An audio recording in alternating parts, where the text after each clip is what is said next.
Сәлем достар, ең алдымен каналға жазылып лайк басып, колокольчикті басып кетулеріңізді сұраймын. 20-шы күн. Айнамен жұмыс істеуді балаларға үйрету. Балалар да күйзеліспен бетпе-бет келеді. Бүгін сіз кішкентайлармен бірге айнамен жұмыс істеп үйренесіз және түрлі кереметке куә боласыз. Сіз курстың соңына таяп қалдыңыз және жап-жақсы келе жатырсыз. Мен сіздің жан тәнімен берілетін қажыр-қайратыңызға, табандылығыңызға тәнтімін. Күн сайын айнамен жұмыс істеп өзіңізге махаббат сыйлап жүрсіз.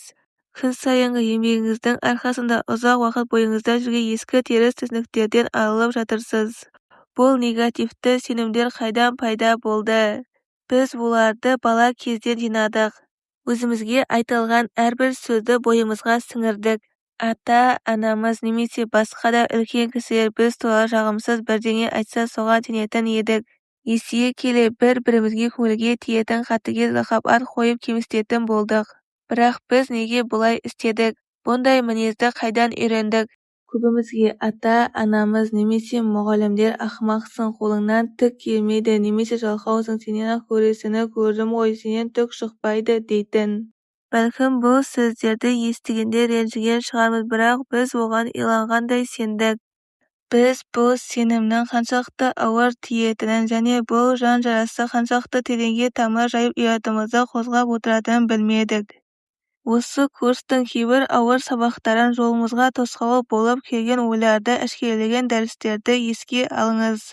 Айнамен жұмыс істеп күнделікті жүргізе келе бұл сенім мен көбіне балалық шақтағы реніштерден туындайтынын байқадыңыз ба? Мектеп кезде сөз саптауың өміріңе әсер етеді деп ешкім маған үйреткен жоқ. Ешкім маған ойларымның жасампаз екенін, олар менің тағдырымды жасай алатын немесе дыбыстап айтқан әр сөзім маған өмірлік тәжірибе болып кері қайтатын айтқан жоқ. Ешкім менің сүюге лайық жақсы жан екенімде менде бәрі ойдағыдай болатын сөз еткен емес.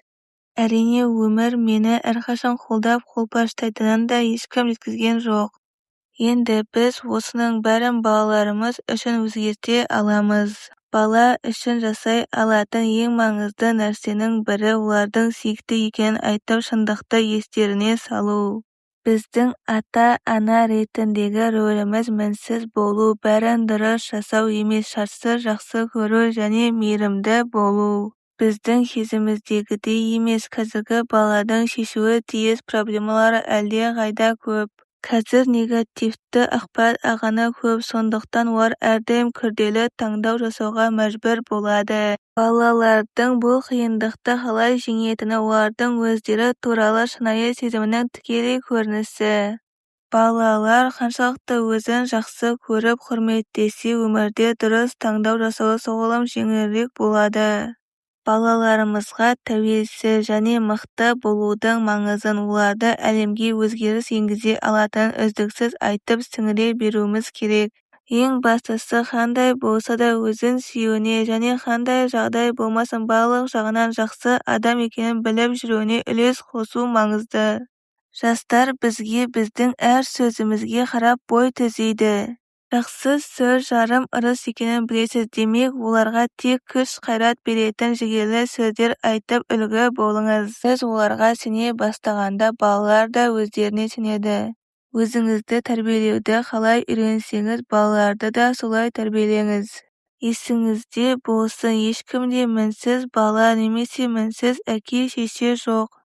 Бірде болмаса бірде дұрыс таңдау жасай алмай жатамыз.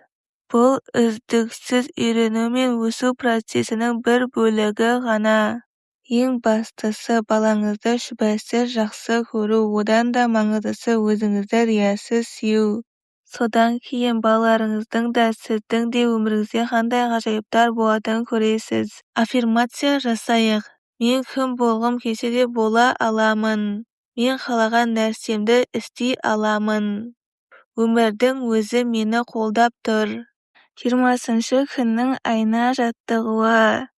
Мына сілтеме бойынша өтіп аффирмация жастап жатқан кішкентай тәтті қыздың видеосын қарап шығыңыз. Видеоның атауы Джессиканың күнделікті аффирмациясы. Осы видеоны балаңызбен немесе өміріңіздегі кез келген баламен, тіпті ішіңіздегі баламен болса да бірге тамашалаңыз. Жоғарыдағы видеода Джессика қалай аффирмация жасаса, балаңыз да дәл солай күнделікті аффирмация жасауын өтініңіз. Балаңыздан өмірде не нәрсеге қуанатынын сұраңыз және оны айнаға айтуын өтініңіз. Айнамен жұмысыңызды бастағалы жатқан балаңызды да қосып шақырыңыз. Мынау сияқты қарапайым аффирмацияларды айтыңыз. Мен сені жақсы көрем. Мен саған қатыстының бәрін жақсы көрем. Мен кереметпін. Мен сұлумын. Менің шашым керемет. Мен тележұлдыз сияқты билей аламын. Күнде таңертең бірнеше минут болса да балаңызбен бірге айнамен жұмыс істеуге уақыт бөліңіз.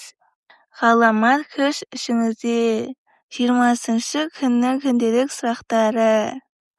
Бүгін күнделік жазбастан бұрын менің The Adventures of Lulu кітабымнан бір үзінді оқып шығыңыз.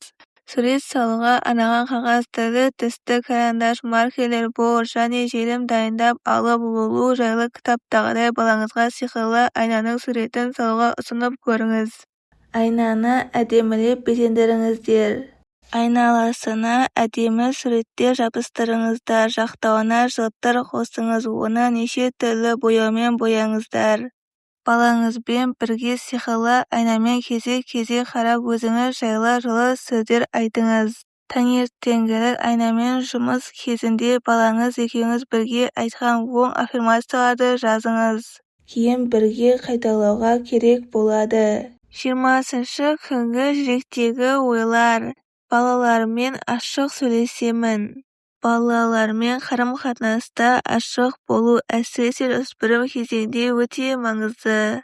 Балаларға бұлай айтпа деген сияқты сөздер жиі айтылады.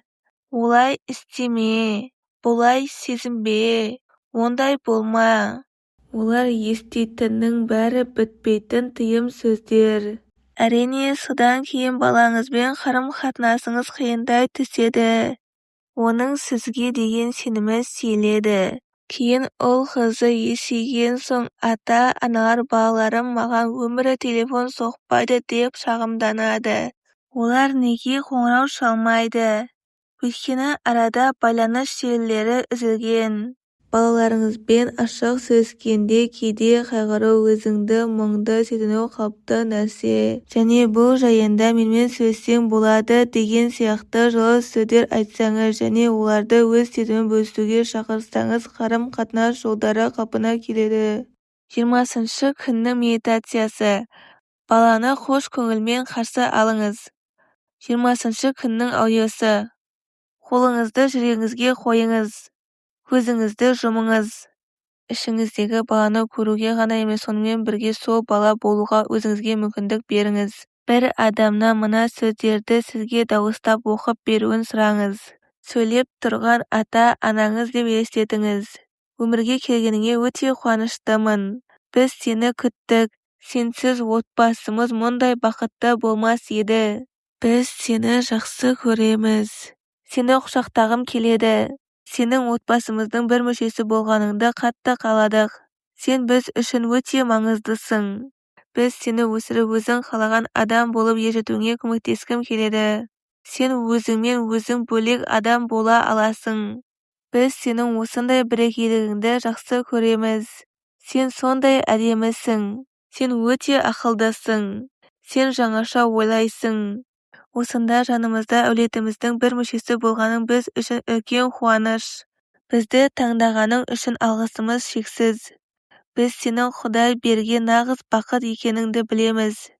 Дәл біздің отбасымызда дүниеге келумен сен бізді де бақытқа бөледің. Біз сені жақсы көреміз. Біз сені шынымен жақсы көреміз. Кішкентай балаңыз бұл сөздерді сіз үшін шындыққа айналдырсын. Күн сайын айнаға қарап осы сөздерді айтуға болады.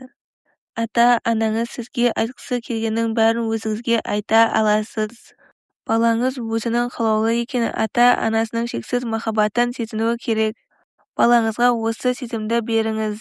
Жасыңыз қанша да болса да, ішіңіздегі кішкентай бала қаншалықты сырқат немесе үрей құшағында тұрса да, оны аяулы екенін сезіндіріп жақсы көру керек. Ішіңіздегі балаға мен сені үміт етіп күттім және жақсы көрем деп айта беріңіз.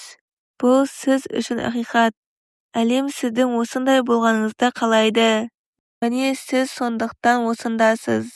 Сіз әрқашан сүйікті болдыңыз және мәңгілік сүйіспеншілікке бөленіп өтесіз. Сіз мәңгі бақытты өмір сүре аласыз.